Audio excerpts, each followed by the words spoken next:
Praise lord, హల్లెలూయా. దేవునికి స్తోత్రం. ప్రభు పరిశుద్ధ నామానికి మహిమ కలుగును గాక. క్రీస్తునందు ప్రియులారా, దేవుడు తన మహాకృపను బట్టి మనందరినీ ప్రేమించి మరొక నూతన ఉదయకాల సమయం, ప్రాముఖ్యంగా నూతన మాసం అనగా 11వ మాసం మొదటి దినాన్ని రీతిగా ఆయన పాద సముఖం మనందరినీ కూడా ఆరోగ్యం ఉంచాడు. ఎంత గొప్ప ధన్యత చూడండి. గడిచిన 10 మాసాలు దేవుడు తన కృపలు దాచిన విధానాన్ని బట్టి, నూతన మాసాన్ని మన జీవితంలో అనుగ్రహించిన విధానాన్ని బట్టి కూడా ఆయన గణనామానికి మహిమ ప్రభావం కలుగును గాక. క్రీస్తునందు ప్రియులైన దైవజనులు, స్నేహితులు, విశ్వాసులు, సహోదరులు, ఈ కార్యక్రమాన్ని వీక్షిస్తున్న ఆత్మీయ జనులందరికీ మన రక్షకుడును ప్రభు అయిన యేసుక్రీస్తు వారి ఉన్నతమైన నామంలో ఉదయకాలపు శుభములు మరియు నూతన మాసంలోనికి స్వాగతాన్ని తెలియజేస్తూ వందనాలు కూడా తెలియజేస్తాను. బాగున్నారు కదా? రైట్, రండి.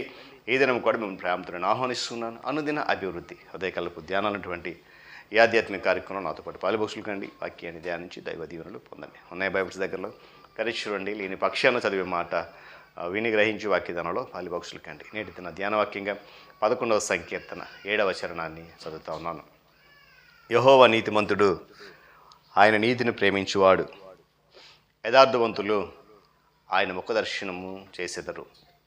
దేవుడు తన పరిశుద్ధ లేఖన మాటను మనకు దీవించును గాక. తనలోంచి కన్ను మూసుకుందాం, ప్రార్థన చేద్దాం. మహోన్నతుడు మీకు వందనాలు నాయన, మమ్మల్ని ప్రేమించి ఆశీర్వదించి నీ కృపలో జ్ఞాపకం చేసుకుని నీ రేఖల జట్ను దాచి 10 మాసాలు బలపరిచి తిరిగి 11వ మాసం మొదటి దినం ఇటు రీతిగా వేకుని నీ పాద సముఖంలో నిలవబడేటువంటి ధన్యత మాకు ఇచ్చారు. మీకు వందనాలు.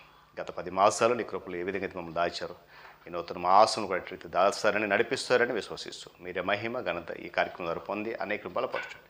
యేసు నామమున అడుగుతున్నాను తండ్రి, ఆమేన్. చాలా సంతోషం పిల్లరా. చదివిన వాక్యం మరొకసారి మనం జ్ఞాపకం చేసుకుందాం. కీర్తనకారుడు దేవుని యొక్క గొప్పతనాన్ని పొగుడుతూ దేవుని యొక్క స్వభావాన్ని అనేక మందికి చెప్తున్న మాటలు. యెహోవా చెప్పాలి నీతిమంతుడు, ఆయన నీతిని మాత్రమే ప్రేమిస్తాడు. యథార్థవంతులు ఎవరైతే ఉంటారో వాళ్ళు మాత్రమే ఆయనకు ముఖదర్శనం చేస్తారు. పిల్లరా, ఒకరిని అనుకరించడం అనేది మనుష్యునికి స్వభావ సిద్ధమైనది. బైబిల్లో ఒక మాట ఉంటుంది, దుష్ట సాంగత్యము మంచి నడవడిని చెరుపుతుంది. పిల్లరా, దీనులతో మనము సహచరులమై ఉంటే మనము దీనత్వం పెంపొందించుకుంటాం. పరిశుద్ధులుగా జీవించడం క్రైస్తవులతో ఉండే సహవాసము పరిశుద్ధత కొరకైన ఆ వాంఛన మనలో అధికం చేస్తుంది. కృపకై పట్టుదల కలిగిన వారి సహచర్య మనము ఇతరులతో కలిసి చేసే వ్యవహారాలలో మనల్ని కృప చూపేవారిగా చేస్తుంది. మిషనరీలుగా ఉన్నవారు ఎవరైతే ఉన్నారో వారితో మనము మారుమూల ప్రాంతాల్లో కొంతకాలం గడిపితే అది మనలో ఉన్నటువంటి సకల విధములైన సడుగును బయటికి తీసేస్తుంది.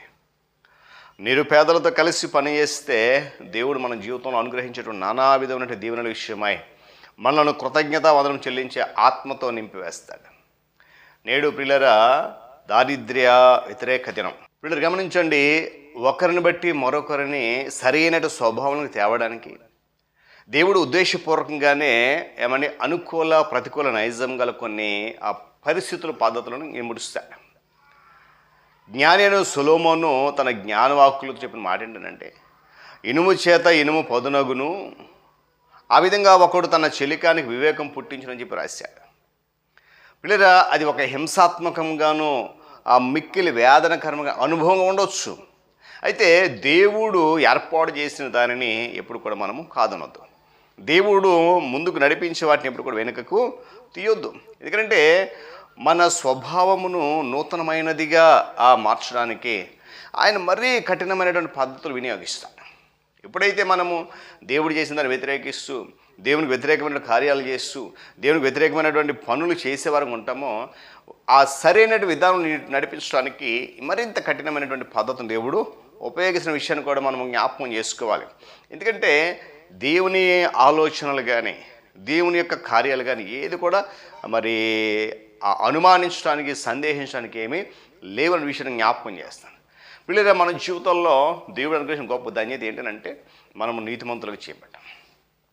యేసుక్రీస్తు ప్రభువారు తన మరణము ద్వారా మనందరినీ కూడా అనీతిమంతులుగా ఉన్న మనలను నీతిమంతులుగా మార్చి నీతిని ప్రేమించేవాడు కనుక మనం కూడా నీతిని ప్రేమించేవాడు ఉండాలని చెప్పి జ్ఞాపకం చేస్తున్నాడు. దైవభక్తి గల స్త్రీ పురుషులు చేసినటువంటి దైవభక్తికి విరుద్ధమైన క్రియలందు మన యొక్క పతనమైన స్వభావము అతి త్వరగా ఆశ్చర్యం కొరకు వెతుకుతూ ఉంటుంది. పిల్లరా, బైబిల్ నందు నమోదు చేయబడినటువంటి పరిశుద్ధుల యొక్క విఫలతలు మనము గోతులలో పడిపోకుండా హెచ్చరించడానికి వ్రాయబడిన విషయాన్ని మనం గమనించాలి. కొన్నిసార్లు ఆ వాక్యం మనం సూటిగా మాట్లాడినప్పుడు, ఆ వాక్యం మన హృదయాన్ని సూటిగా తాకినప్పుడు, ఆ వాక్యాన్ని హెచ్చరించినప్పుడు మనం సరి చేసుకోవడానికి ప్రయత్నము చేయాల్సిన అవసరం ఉంది. పిల్లలు, ఎందుకంటే మనము చిన్న చిన్న విషయాలలో కూడా తోటి వారిని లేక తోటి పనివారితో అబ్రాహం వల్లే అబద్ధం ఆడకూడదట, మోషే వల్లే కోపగించుకోకూడదట, దావీదు వల్లే వ్యతిరేక కార్యక్రమాలు చేయకూడదట, పౌలు వల్లే దెబ్బలాడకూడదట. ఇలాంటి విషయాలన్నీ కూడా దేవునికి వ్యతిరేకమైనవి. కనుక ఆ వ్యతిరేకతను మరి దేవుడు ఎప్పుడు కూడా సహించిన విషయాన్ని కూడా జ్ఞాపకం చేస్తాడు. చూడండి, బిషప్ జేసే రిల్ అనేటువంటి ఒక ఆయన చెప్పిన మాట ఏంటంటే, ఆయన అంటాడు, ఒక గొప్ప పరిశుద్ధుడు చేయనంత గొప్ప పాపం ఏది కూడా లేదు, ఒక గొప్ప పాపములో పడడినంత గొప్ప పరిశుద్ధుడు ఎవరునూ లేరు. అందుచేత ప్రియమైన వారులారా, జాగ్రత్త వహించదని చెప్పి జ్ఞాపకం చేస్తున్నాడు. దేవుని స్తోత్రం చెప్పండి. హల్లెలూయా. అంటే ఎందుకు ఈ మాటలంటే, మన సహవాసంలో ఒక శ్రేష్టమైనటువంటి ఆ ఫలాలు బయటకు రావాలి. సహవాసం యొక్క శ్రేష్టత గురించి చెప్తా ఉన్నాడు ఆయన. ఈ మాట ఏమాట? యెహోవా నీతిమంతుడు, ఆయన నీతిని ప్రేమించువాడు, యథార్థవంతులు ఆయన ముఖదర్శనం చేస్తారు. ఒక ప్రత్యేకమైన విషయంలో నువ్వు బలహీన వ్యక్తి అయితే, ఆ విషయంలో బలమైన వారితో మనం చేసే సహవాసం నేను బలపరుస్తుంది. ఇందుని మీద మనము క్రీస్తు శరీరంలో అమర్చబడ్డాం, ఉంచబడ్డాం.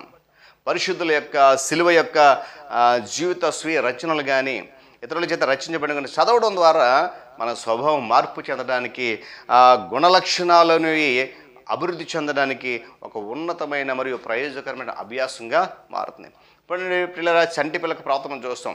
ఆ చంటి పిల్లక ప్రవర్తనను గమనించడం ద్వారా వారితో కలిసి ఉండడం మనల్ని ఏం చేస్తుందంటే, దీన మనస్సు గలవారిగా దీవించి మనలో ఉన్నటువంటి వేషదం బయటకి తీసుకుంది. కనుక ఈ నూతన మాసములు పిల్లలు మనం అందరం కూడా ఎక్కడెక్కడ ఉన్న వారమైనప్పటికీ కూడా మన చుట్టూ ఉన్నటువంటి ఆ ప్రజలు, ప్రాముఖ్యంగా సంఘం ఉన్నటువంటి విశ్వాసులతో ఒకరిదొకరు ఆ శ్రేష్టమైన ఐక్యత కలిగి, ఆ శ్రేష్టతను ఆ సహవాసం ద్వారా అనేక మంది చాటుతూ దేవుని నామాన్ని గణపరుద్దాం, అనేక మందిని ఆయన వైపు ఆకర్షించడానికి మన ప్రయాణం ఈ నూతన మాసంలో కొనసాగిద్దాం. అట్టి కృప పరిశుద్ధాత్మదేవుడు దయచేయను గాక. తలలోంచి కన్ను మూసుకుని ప్రార్థన.